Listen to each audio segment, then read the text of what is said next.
Hey guys, tonight we begin with the brutally hot, soot-covered life of a man who quite literally forged the medieval world, the blacksmith. You've probably seen them in movies, hammering glowing iron in slow motion with sparks flying majestically through the air. It was dirty, exhausting, blister-inducing work, and in most cases, it absolutely sucked. But trust me, being a real medieval blacksmith was nothing like a dramatic training montage. So before you get comfortable, take a moment to like the video and subscribe, but only if you genuinely enjoy what I do here. And let me know in the comments where you're retuning in from and what time it is for you. It's always fascinating to see who's joining us from around the world. Now dim the lights, maybe turn on a fan for that soft background hum, and let's ease into tonight's journey together. You were born into the noble soot-covered lineage of medieval blacksmiths. No crowns, no land, no fancy titles. Just the family forge anvil-shaped blisters, and the scent of roasted iron baked into your baby blanket from the moment you can walk without tripping into the fire pit you're expected to help. 6. You re-officially your father's apprentice, which is a polite medieval way of saying tiny. Unpaid assistant with zero rights and permanent soot streaks on your face. By age, your toys, tongues, your playground. A dirt floor next to a furnace hot enough to cook your eyebrows, while other village kids are chasing chickens and skipping stones. You relearning how not to die next to molten metal. Fun games include guess how hot this is with your hand, hold the hammer until your arms fall off, and try not to cry when you mess up the nail again. Your father, the blacksmith, is a terrifying muscular man whose entire vocabulary consists of sighs, grunts, and the phrase, "Hit it harder." He's got hands like tree bark and a permanent scowl etched from decades of smoke exposure and tax collectors. He teaches you everything: how to shape iron, how to fuel the fire, how to keep your mouth shut. When a knight insults your work, you don't ask questions. You just observe, absorb, and obey, mostly because asking questions results in a flying horseshoe and a week of silent treatment. Holiday's nice idea. You don't get those. The forge doesn't take breaks, and neither do you. Someone always needs something sharpened, fixed, or reforged. You learn quickly that free time is just the time between one job and the next, and while you're technically learning a trade, what you're really learning is pain tolerance, heat resistance, and how to fall asleep standing up. By the time you're 10, you already smell like iron, swear like a miner, and have arms strong enough to carry water buckets that weigh more than your dog, assuming the dog didn't run away from the noise 2 years ago. This is your life now. Welcome to the family business. Hope you like sweat smoke and 70 years of back pain. If you thought you'd get a few good years of playtime before the hammer came down, think again. Childhood in the medieval blacksmith's world is more of a suggestion than a phase. The moment you can lift a bucket without toppling over, you're drafted. Forget games, toys, or any concept of fun. Your playroom is a smoke-stained shed filled with sharp objects and open flames. Your jungle gym, a rack of tongs next to a pit of glowing coal. One wrong step and you re-getting an unscheduled lesson in how long your skin can sizzle before dad notices your official job title. Might be apprentice, but what it really means is do everything no one else wants to do and get yelled at anyway. You stoke the fire pump, the bellows, sweep the floor, clean the tools, restack the coal, and try not to get impaled by a falling horseshoe. All before breakfast. You get paid in food, stern nods, and the occasional grunt of mild approval, which in blacksmith language means you didn't completely ruin that today.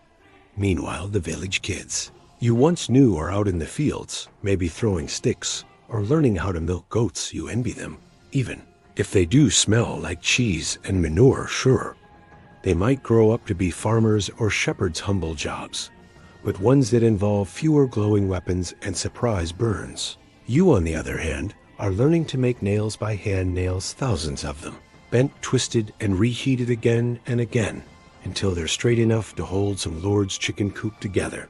If you're lucky, your father lets you swing a hammer on your own, right after he points out every single thing you're doing wrong, and don't even think about saying, I'm tired.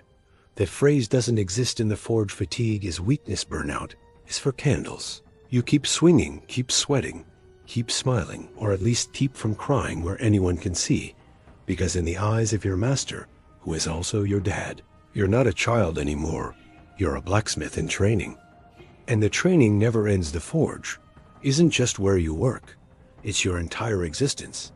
It dominates your senses, reshapes your muscles, and rewires your brain. By the time you're in your teens, it doesn't just feel like a place. It feels like a living creature, a hot, smoky, temperamental beast that you must feed, control, and fear. You know the sounds by heart: the bellows wheezing, the iron hissing in the water, the sharp clang of hammer on metal, echoing like a war drum. There's a rhythm to it, like some brutal medieval symphony, and your body moves in time with it, whether you're awake or half asleep. You stop noticing the heat after a while. That's not because it gets easier. It's because you've simply accepted it, like gravity or taxes. You know which stones get too hot to sit on, which coals burn quickest, and which parts of the floor are secretly trying to murder your feet. Your skin darkens from smoke, not sun, and your clothes, the same soot-stained tunic and leather apron you wear every day, smell like a mix of scorched wool, grease, and desperation. You don't own many things, but you do own this forge. Your muscles ache too badly to lie still. Your ears still ring from 10 hours of clanging, and your arms twitch with phantom swings like you're sparring ghosts in your dreams. You ache in places you didn't know could ache. You smell like pain. Even your pain has pain. And what does your father say about this? Good. You're learning. In a strange way, you are. You're not growing despite the pain. You're growing because of it. You're being hardened, like the very metal you work, shaped by heat, pressure, and repetition. But make no mistake, by the time you hit adulthood, your body already feels like it's lived 2 lives and died halfway through both. And the worst part? You're just getting started. In most jobs, smoke is a problem. In your job, it's a coworker, and a knot on paper. Mind you, your father still technically runs it, but in practice, it owns you. You start to forget what silence sounds like. The hiss, the clang, the crackle, it's constant. When the forge does go quiet, it's almost unsettling. You twitch like you're missing a beat in a song you've been forced to memorize since childhood. Your friends, assuming you've kept any, barely see you. He's probably at the forge, becomes your default status. You're not a blacksmith. You are the forge, a 2-legged extension of fire and steel. And strangely, a part of you starts to love it. Not the burns or the blisters, but the moment the shape finally comes out right, when the horseshoe fits, when the blade gleams, when the metal bends to your will. For a second, you're not just a soot-covered kid. You're a creator, a crafter, a necessary gear in the medieval machine. Then the moment passes, the next order arrives, and the fire roars again. Time to get back to work. By the time your friends are just starting to grow into their teenage limbs, yours already feel like they've been through a siege. While they're getting taller and stronger, you're getting stooped, scarred, and stiff. Your arms are thick, but not in a heroic, knife-lifting a sword kind of way, more like a teenager who's been repeatedly attacked by anvils. Your back is a tragedy, hunched from hauling metal and leaning over the forge for hours every day. Your knees creak when you crouch. Your shoulders pop every few seconds from endless hammering. That's just part of your personal soundtrack now. Your hands? You used to have fingers. Now you have iron-tipped claws, blistered, cracked, and stained with soot so deep even the Nile couldn't wash it off. Cuts are common, burns are daily, and your fingernails? Half of them are permanently blackened or missing. When someone offers you bread, you hold it with the delicacy you use to cradle a hedgehog made of glass, every knuckle already cursed. There's no such thing as recovery time. Pull a muscle? Keep working. Twist your wrist? Use the other one. The forge doesn't care that your elbow is screaming. Iron doesn't wait politely while you rest. And let's not forget sleep. You'd think after a full day of hammering and hauling you'd pass out, but no. Particularly rude one. The forge isn't just hot, it's a choking chamber, and every breath you take comes seasoned with the fine aroma of coal dust, scorched metal, ash, and regret. If you can see clearly more than 6 feet ahead, congratulations. Someone forgot to light the fire. There's no chimney, just a hole in the roof that leaks more smoke in than it lets out. But you're not thinking long term. You're rethinking about finishing that gate hinge before your father notices how crooked it is. It's basically an extension of your arm. You've named it. You've cursed it. You've swung it so many times your shoulder now clicks when you raise it, like a haunted maraca. But without it, you're just a sweaty guy standing in a smoke-filled hut. The hammer makes you a blacksmith. It also makes you bleed. Regularly. In the world of a medieval blacksmith, air is just another burden. You don't breathe to survive. You breathe to keep hammering. You try opening a window. There is no window.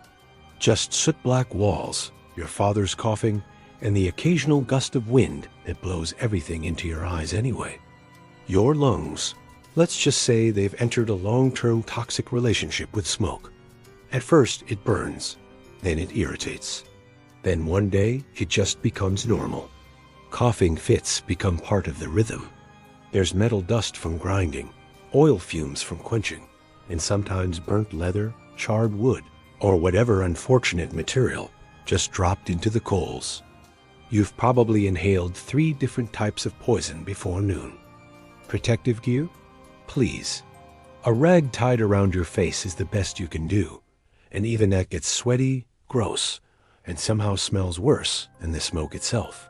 You take it off, and suddenly it is a little harder to breathe, but at least you not gagging on your own sweat. Black mucus, not ideal, but hey, at least it's consistent. You've reached the point where clean air feels suspicious. Even your voice changes. You start sounding like a 60-year-old goat farmer who drinks boiling tar. Words are scratchier, breaths are shorter, and your throat always feels like it's hosting a dust storm. But you keep working because you have to. And it's not just the smoke from the fire. Long-term damage? Of course. Asthma, black lung, early death, all part of the career package. By now you've developed an intimate relationship with your tools, mostly based on pain, necessity, and mutual disrespect. Your hammer?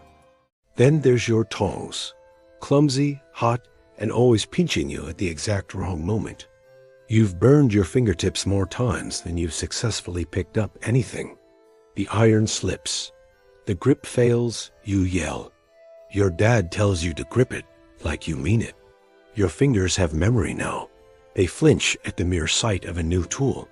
Your apron? You sharpen them, oil them, line them up each night. Because if one breaks, you're done. You can't work. You can't earn. You can't eat. No tool. No income. Amongst bell cracks, a baker's oven door jams, a shepherd's gate latch won't close. Guess who gets called? That's right, you. Every single time. And they all act like you've just been waiting for their problem. They assume it's your duty, that you were born to serve. Sometimes in promises they forget by next market day. One man paid you with a dead chicken, good for soup. It wasn't. If their hoe works, their door closes, or their shield holds, they nod and walk away like you were the lucky one. You know they couldn't last a week without your work. But for you, peace is terrible for business. Because you, the blacksmith, may work on plows and hinges, but what really pays the bills is war. Their fields would stall. Their homes would fall apart. Their horses would limp. Everyone wants you to work like a wizard, but they want to pay you like a stable boy.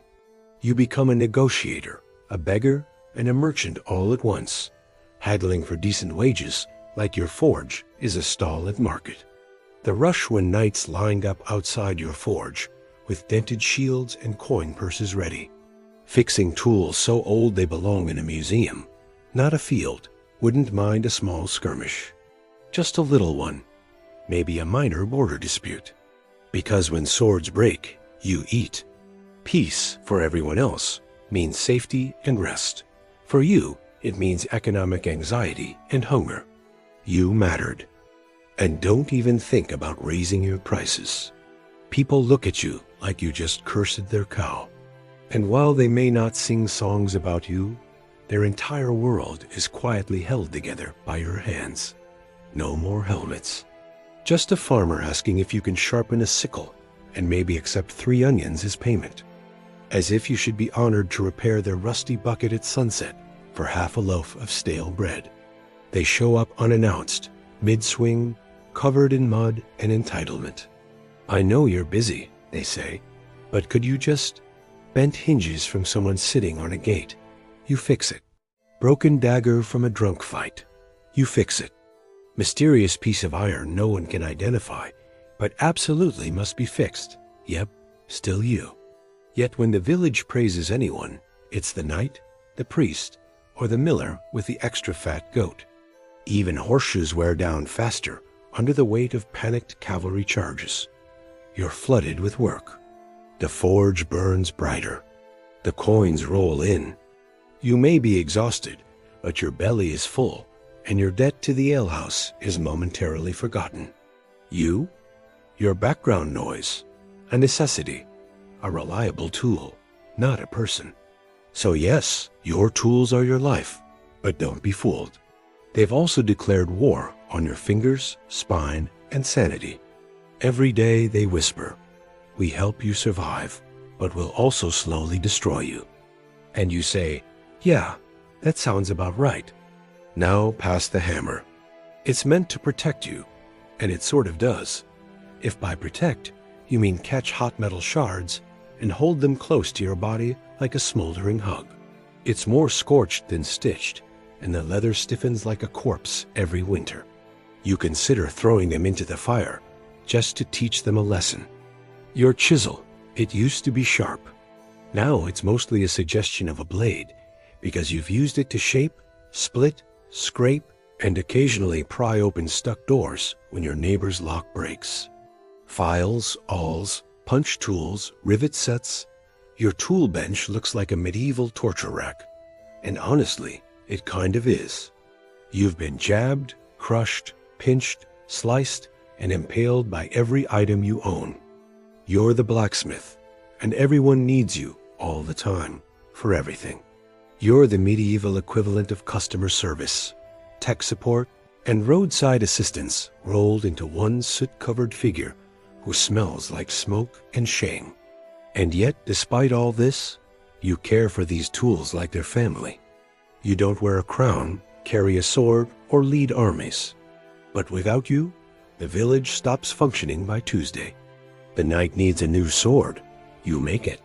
The farmer breaks a plow. You fix it. Could you just... the phrase that haunts you. But here's the best part. You never get thanked. Payment? Often inconsistent. Sometimes in coin. Sometimes in goods. You're also the go-to fixer for problems that don't belong to you.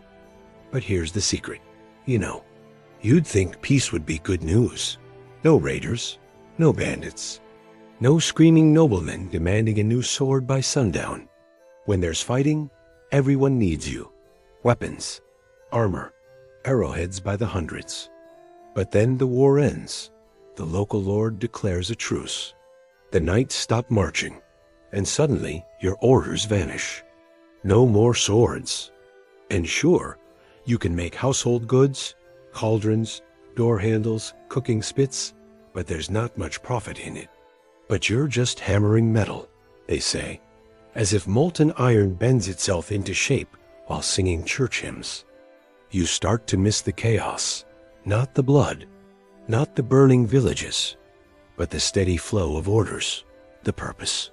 Now, you're making keys for locked doors no one locks, patching pots that should have been thrown out. And deep down, though you'd never say it out loud, part of you whispers, demanding 10 more, but longer this time, and also, I can to pay you until harvest. You rise before the sun, and go to sleep long after it disappears behind the trees. And even then, your brain keeps hammering. You dream of bellows, sparks, and that one customer who still owes you a half dozen eggs and a thank you. Even the quick jobs never are. A villager walks in holding a mangled rake. It just needs a little fixing, they say. But you know that's 2 hours of reshaping, reheating, hammering, and nodding politely as they ask, "Is it ready yet?" Every 5 minutes. And just when you think you can finally sit, maybe drink something that isn't lukewarm and smoky, your apprentice comes running the friar's ill. You need to shoe the horse. Of course you do, because you're the blacksmith. And around here, blacksmith means everyone else's last resort. The forge demands attention constantly. The fire won't stoke itself. The tools rust if ignored. Your anvil shifts in the summer heat. Your bellows crack in the winter cold. Everything is either falling apart or threatening to. Even holidays don't stop the work. Sunday is technically a day of rest, unless, of course, someone's ox cart breaks on the way to market. Then suddenly, you're in your apron, half awake, praying the priest doesn't to walk by while you're rehammering on the Lord's day. You don't keep a to-do list. That implies there's a point when it'll all be crossed off. There isn't, because blacksmithing isn't a job, it's a cycle. Work, fix, repeat until your body gives out or your hammer does. And the worst part? You kind of love it. You think that pounding hot iron all day would earn you at least 2 things, a good meal and a solid night's sleep. Wrong. In the life of a medieval blacksmith, food and rest aren't guaranteed. They're luxuries, like clean water or polite customers. Let's talk food first. You work from sunup to sundown, burning calories like a runaway horse. And what do you get? A piece of coarse bread, a bowl of cold pottage that might contain yesterday's turnip, and maybe a bit of salted pork if it's a special day. Which it isn't. You eat standing up, one hand still clutching tongs, the other shielding your food from the forge's ash. Meals are rushed. Conversations are grunts. And if someone knocks on the door, mid-bite, because their latch is stuck, guess what? That stew's going cold. You don't eat to enjoy.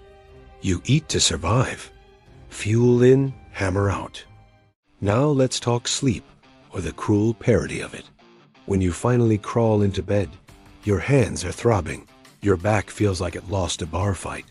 Your fingers have become tools themselves, stiff, swollen, cracked, and calloused to the point where they barely feel anything except when it hurts. Actually, you haven't smelled clean since you were 5. The moment you became your father's apprentice, your personal fragrance took a permanent turn toward unwashed ashtray, mixed with burnt bacon and desperation. Welcome to blacksmith life, where no matter how hard you scrub, you smell like fire forever. The forge burns all day, and so do you. The smoke seeps into your clothes, your hair, your skin. Your sweat doesn't even smell like regular sweat anymore. It has more like smoked meat left out during a warm spring. You could bathe in theory, but baths are rare. Water is cold, and you're working 6 days a week covered in soot, grease, and coal dust before the sun's even fully up. So what's the point? You'd be filthy again by breakfast. Your clothes are no help. You wear the same singed tunic and scorched leather apron every day. They haven't been truly clean since the last festival, and even then, someone spilled ale on them before noon. Now they just sort of hang on your body like a protective layer of hardened funk. You try perfume forget it. It lasts 10 minutes before the forge eats it alive. Flowers wilt near you. Bread goes stale faster. Cats hiss when you pass. And the worst part? People notice. You walk into the tavern, and the crowd parts like the Red Sea. The innkeeper already knows to seat you in the corner near a window if possible, not out of courtesy, but survival. No one wants to share a bench with the human embodiment of a burnt fence post. Still, you take it in stride. A little shame is better than going unnoticed. You're known. People say, That's the blacksmith, with a mix of respect and nasal discomfort. You may not be the most charming man in town, but you're definitely the most aromatic. Besides, smelling like fire means you've been working. Smelling like iron means you've been crafting. And smelling like sweat-soaked leather, dipped in soot and regret well, it just means you're a professional. You can't hold a quill. You can barely lace your own boots. And now you're doing the same. Your son doesn't play with wooden swords or run wild through the fields. He fetches coal, pumps the bellows, holds the tongs steady while sparks rain down and you mutter, "Don't flinch." He's maybe 7, but already smells like burnt metal and wet burlap. You feel a bit guilty, but only a bit, because you're not being cruel. You're preparing him. This is the trade. This is survival. He watches you swing the hammer, and you see the way he stares wide-eyed, half in awe, half in fear. You remember that look. It is the same one you used to give your father back when he seemed like a mountain. Now you understand he wasn't made of stone, just exhaustion and responsibility. You teach the boy everything, how to gauge heat by color. But you can grab red-hot tongs with the casual confidence of someone who's been burned. So often pain has lost its meaning. Every joint in your hands pops when you move. Your knuckles look like they've been mugged by a hammer. Your palms are a map of blisters old, new, layered like tree rings. Need to figure out what season it is? Just check the blister count. More than 5? It's summer. You've lost fingernails more than once. Some came off clean, others didn't. You once crushed your thumb so badly, it turned black for 2 weeks. You didn't stop working. You just switched hands and grunted more than usual. Cuts are constant. Sometimes it's a chipped edge. Sometimes a file bites you. Sometimes the iron fights back. Every week, something leaks blood. You wrap it in a scrap of cloth, curse under your breath, and keep working. Worse still are the burns. Some are mild little reminders that iron doesn't forgive. Others are worse, the kind that sizzle, bubble, and leave scars that tell their own stories. You've branded yourself more times than a cattle farmer, and at this point, you're not even mad about it. You're just used to it. Your grip strength is the only thing that's improved. You can crush walnuts like they owe you money. But dexterity? That's gone. You drop things. Your fingers shake when cold. You reach 30 and have the hands of a 70-year-old knight who lost 3 wars and now plays tavern dice for soup. But despite it all, these hands are what keep you alive. They shape swords, fix hinges, and hold the hammer that holds your reputation. They hurt constantly, but they work. Because in this life, it doesn't matter how broken your body is, as long as you can still swing. And your ears are still ringing from a full day of iron symphonies. Your bed a straw-stuffed sack that's either too lumpy, too flat, or full of mysterious crawling things. Your blanket a scorched wool sheet that smells faintly of forge smoke, old ale, and regret. And just as your eyes are closing, your brain remembers that order you forgot to finish, or that hinge that cracked weird, or the payment you still haven't received for that wagon wheel 3 weeks ago. Sleep becomes a negotiation. You lie awake, tossing, turning, calculating how long you can delay repairs without someone banging on your door at dawn. And don't forget the midnight surprises. Someone's horse throws a shoe. A storm rips a door off its hinges. Or a noble sword urgently needs sharpening before a hunt. Because obviously, you don't need rest. You learn to survive on scraps and snatches stolen bites, half-naps, and sheer stubbornness. Because in your world, productivity comes before nourishment, deadlines before dozing. Food and sleep aren't breaks from the job. They're intermissions between hammer swings. You'll eat when you can, sleep when you're allowed, and hope the fire doesn't go out while you're dreaming.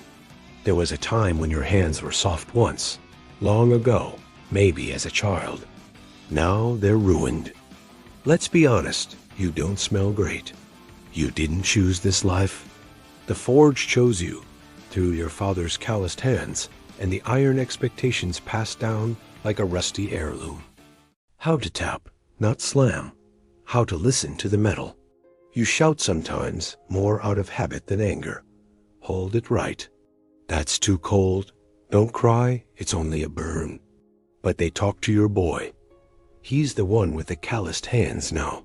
The damage piles up, lungs blackened from years of smoke, joints ground down like iron on stone, heart worn out from constant heat and effort.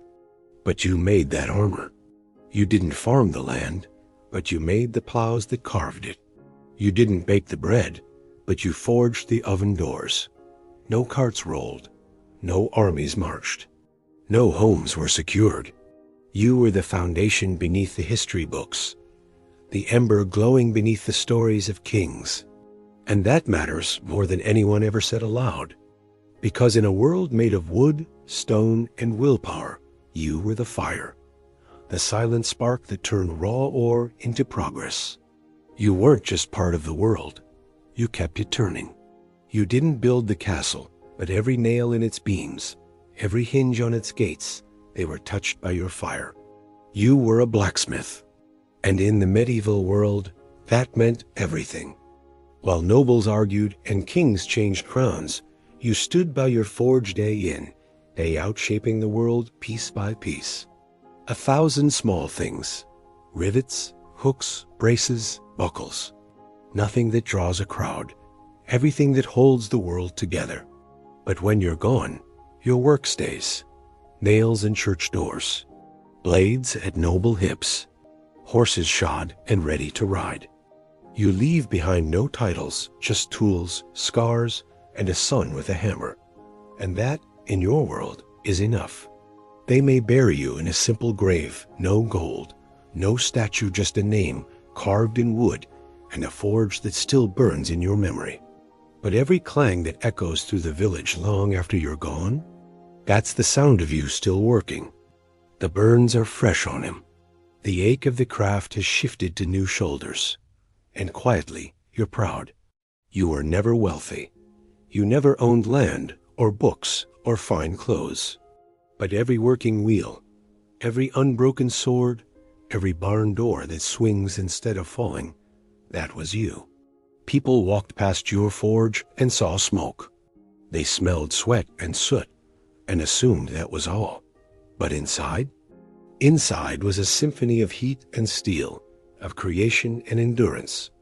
You didn't just forge iron. You forged civilization. One horseshoe, one blade, one nail at a time. And now, long after your hands have gone still, the fire continues. Your son lifts your hammer. Your grandson learns the heat. Your name might fade from memory, but the tools you built carry on, passed from hand to hand, generation to generation. But you were necessary. You kept swords sharp, wheels turning, gates swinging, and farms working. The world didn't thank you often, but it moved because of you. You try to soften things when you can a story by the fire, a piece of dried fruit when you can afford it, but tenderness destined to last long in the forge. There's too much work to do. His hands will soon look like yours. His back will ache before his voice cracks. He'll learn to sleep through ringing ears and wake up before sunrise without being told. He'll outgrow his shirt, but not the burn marks. And when you finally fall apart, knees, shoulders, lungs, he'll carry the hammer you can no longer lift. People might say it's unfair, that the cycle should end, but this is how it's always been. A lineage of soot, steel, and survival. You're not just passing down a trade. You're passing down a legacy, a forge that never cools. So yes, you raise your son to do it all again. Not because you're cruel, but because someone has to keep the fire going. You've spent a lifetime standing too close to fire, swinging too much iron, and breathing too little clean air. It was never a question of if your body would fail, just when. And now it's happening. Your knees creak like wooden doors in a storm. Your back refuses to straighten.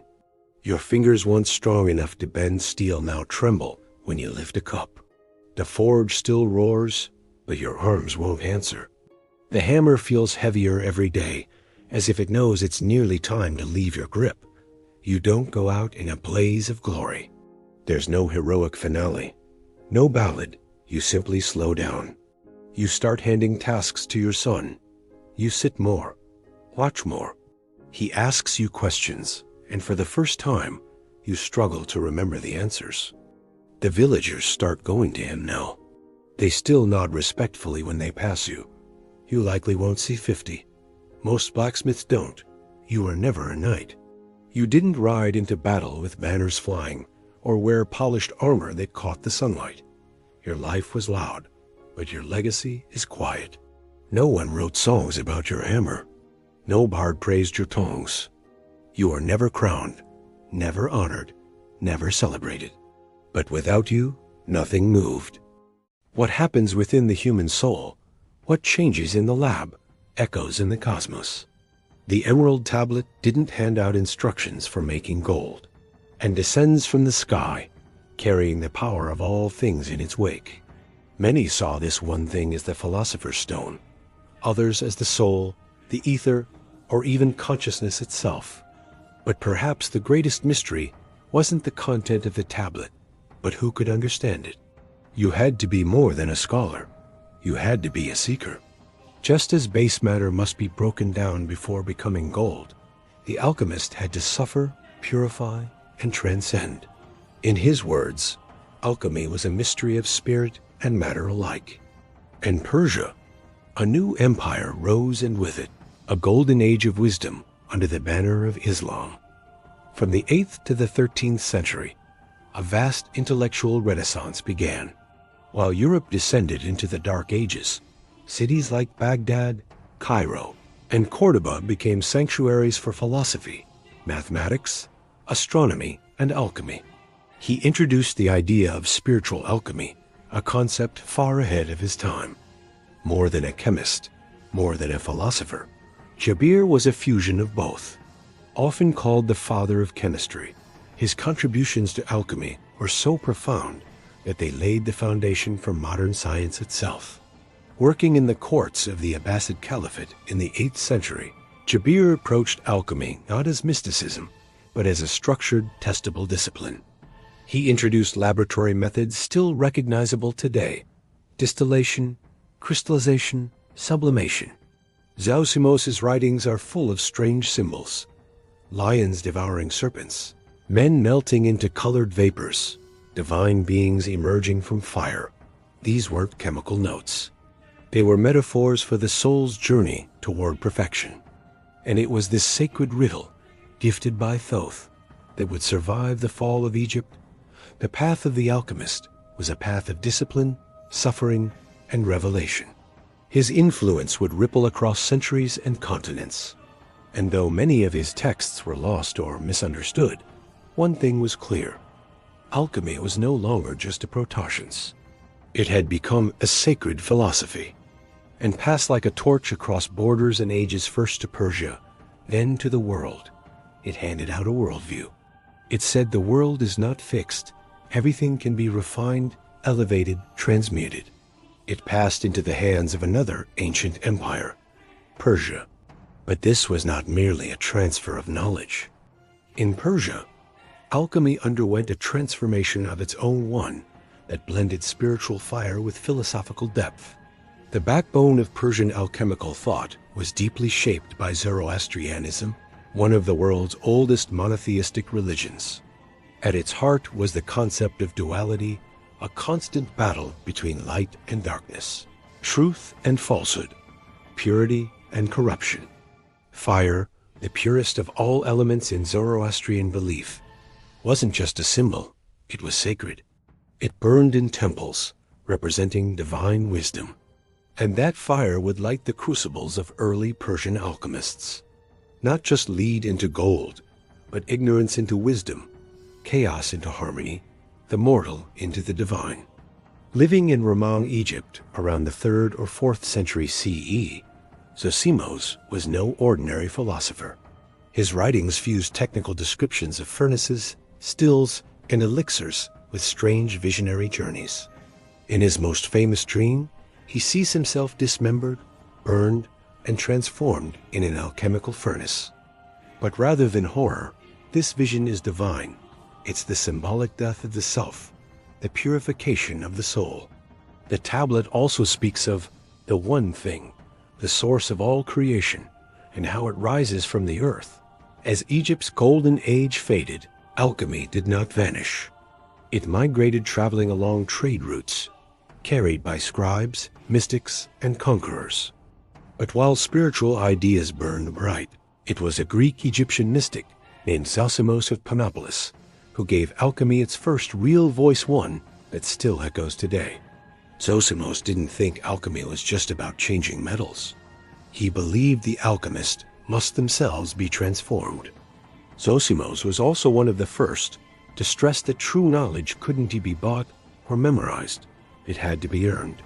As the embers of ancient knowledge flickered across the remnants of Egypt, Greece, at the heart of this revival stood a man whose name would become legend, Jabir ibn Hayyan, known in the West as Geber. He invented new instruments, refined acids, and wrote over 100 texts blending philosophy with chemical experimentation. But he didn't abandon the spiritual roots of the craft. Far from it. Jabir believed that everything in the universe was composed of combinations of 4 elements: earth, air, fire, and water, and infused with spiritual qualities. And yet, it remained what it had always been, a map to transformation, both material and divine. His system added a complex blend of numerology, astrology, and symbolism. By the 12th century, Europe was starving for knowledge. The rediscovery of these ancient texts, especially on alchemy, was nothing short of a cultural detonation. But what arrived wasn't the practical science of chemistry alone. It was alchemy in its fullest form, a fusion of spirit, matter, and meaning. In his view, every transformation in the material world mirrored a deeper transformation in the soul. Monks experimented with metals, not just to purify them, but to purify themselves. Then came the Picatrix, a massive Arabic grimoire filled with astrological and alchemical symbolism. These works didn't just pass on recipes, they carried worldviews, and those worldviews planted seeds in curious minds. And in hidden chambers and candlelit studies, European minds began to obsess over one idea: transmutation, the notion that base metals could become gold, and that the human soul could do the same. Jabir also introduced the idea of balance mizan as the key to alchemy. Just as the body must be balanced to remain healthy, so must metals be balanced to attain perfection. After all, alchemy posed a threat. It challenged the fixed order of things. If lead could become gold, could a peasant become noble? Could man become divine? Gold was not simply a metal, it was matter in perfect equilibrium. By the late Middle Ages, Europe had taken the torch. The flame that once burned in Egypt, Persia, and Baghdad now flickered in castles, monasteries, and secret societies.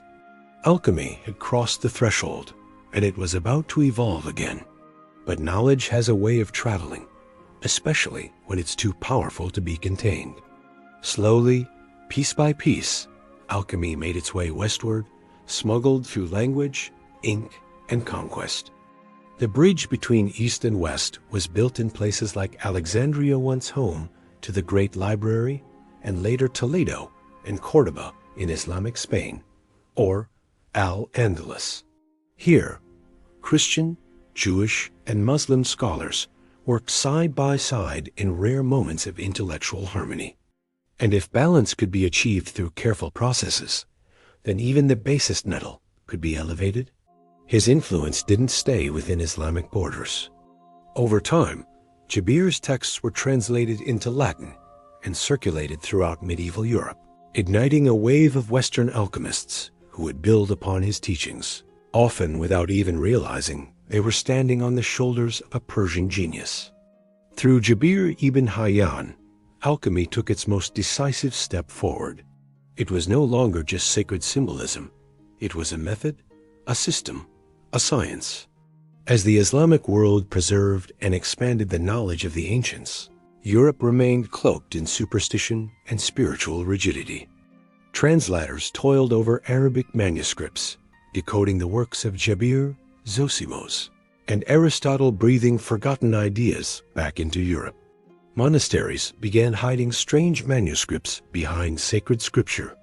One of the most influential texts to reach Europe was the Turba Philosophra, or Assembly of the Philosophers, mysterious dialogue among ancient sages discussing the secrets of nature.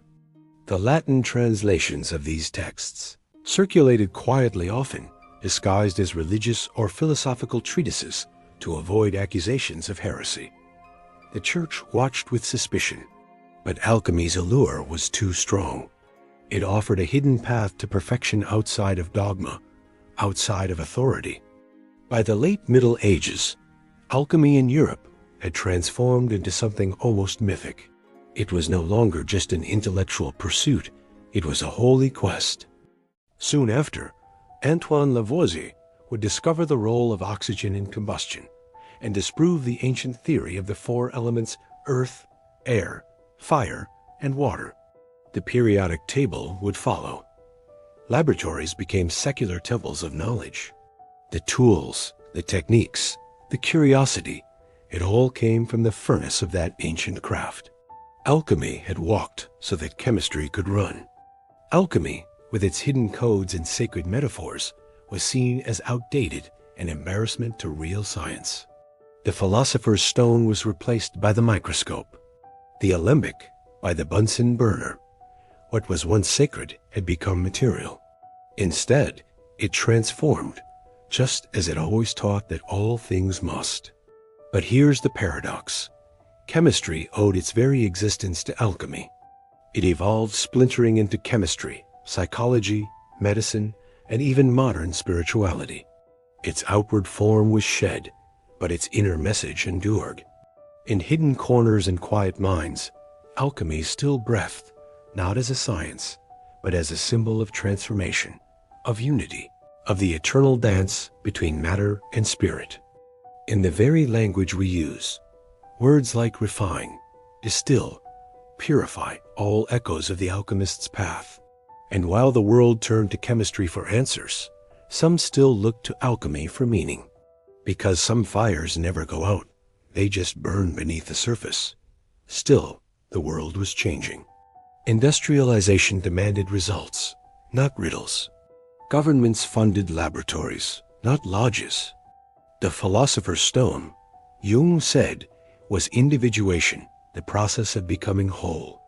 Alchemy, it turned out, had always been about more than gold, yet not all was lost. Alchemy may have vanished from the halls of science, but it never truly died. What began in the tombs of Egypt, refined in the fire temples of Persia, and encoded in the hidden texts of medieval Europe didn't simply disappear. In the 20th century, a new kind of alchemist emerged, not with a furnace, but with a notebook and a mind full of dreams. Carl Jung, the Swiss psychologist, rediscovered the hidden wisdom of alchemy and gave it new life. He argued that the ancient alchemists weren't just transforming metals, they were unconsciously mapping the human psyche. The blackening nigredo was depression. The whitening albedo was insight. The reddening rubedo was the birth of a unified self. Today, we see its fingerprints everywhere in self-help books preaching transformation, in stories of heroes who descend into darkness to return reborn,